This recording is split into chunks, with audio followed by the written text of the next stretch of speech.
guys know that Jesus was for reparations? Yep. And you know, Jesus, that's God's son. And Jesus was doing the work of God. Well, in Luke 19, it was a tax collector. And Jesus had a conversation with him, and he told him that, hey, for you to get right with the people of God and God, you must first pay reparations to the people who you harmed and who was the most hurt people in the land and stuff that you stolen from them. You must right yourself with those people first before we can go forward. Now, Christians in this country, especially white Christians, if that's what your God was saying, this is what Jesus was saying, how can you guys stand against reparations? Because I seen a poll that says like 68% of Americans are against reparations. And if you talk to all of those people, they'll tell you how much they love God, how much they read that Bible. Y'all must skipped over Luke 19. They skipped over a lot of things. Yeah, they skipped over a lot of things. Also the part where, you know, God was like the biggest socialist known to man, where he talks about in the Bible how the rich should give all of their valuables to the poor. Also how he says in the Bible that a poor person will walk into heaven while a rich person will have a hard time getting in. And see, this is the stuff we have to start doing, a.d.o.s. family. All of these people out here are calling themselves Christians, and they look up to God and they keep God first and all of this. We must start holding these people accountable to God's words, to Jesus' words. Because Jesus says in the Bible, he tells you, no, the only way for you to fix things is through reparative means. He said this is not just a political thing. He said this is a humanity thing. You have to fix the problems with the people that you have wronged. That's the only way you can get back good, in good graces with God. And that's when you talk about this country, 244 years of slavery and 100 years of Jim Crow. America shouldn't just be able to get back in the good graces of black people and not doing anything to do so.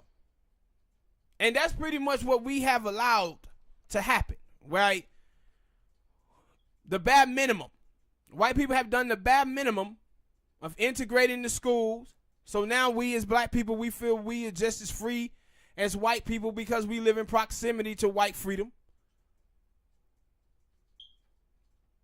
And we dating interracially, making white people feel that, no, everything is good. This is what the homie Tone talk about when he talk about the decadent veil. And he says, well, I believe these black folks are covering up the suffering of black America. No, that's partially true. We are covering it up. But the thing is a lot of stuff that didn't happen in this country we don't want to admit, but black people have forgiven white people for this stuff. They have forgiven them for slavery, Jim Crow.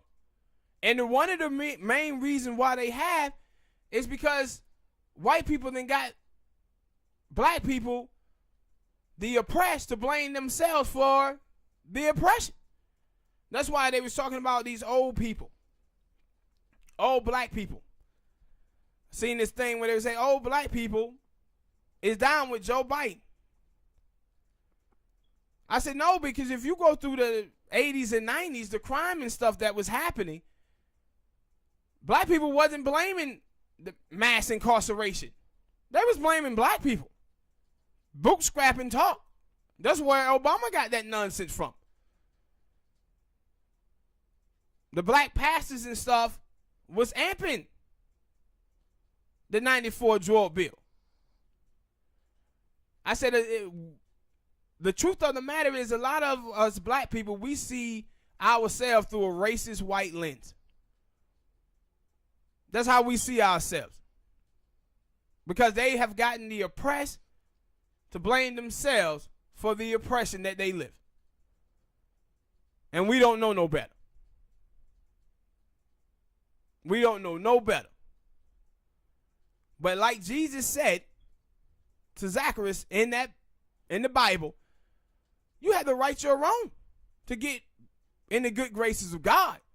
You can't just be coming over here trying to collect debt without righting your wrong. This could be basically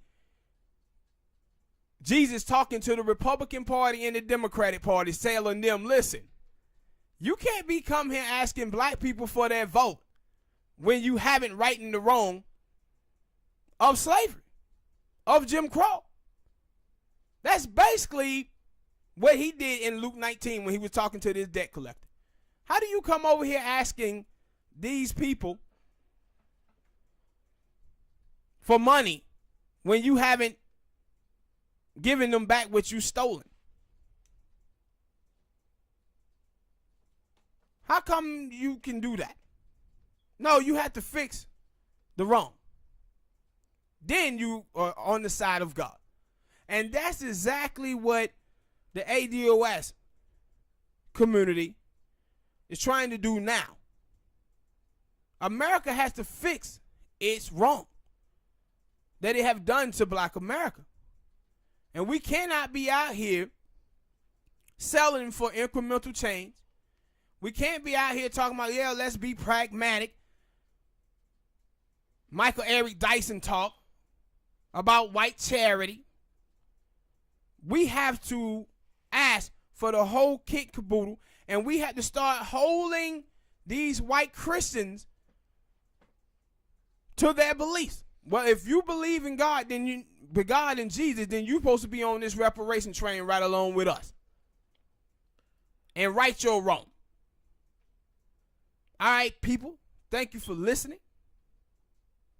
Hit that like button, subscribe, share the video, and we'll see y'all next time. Peace.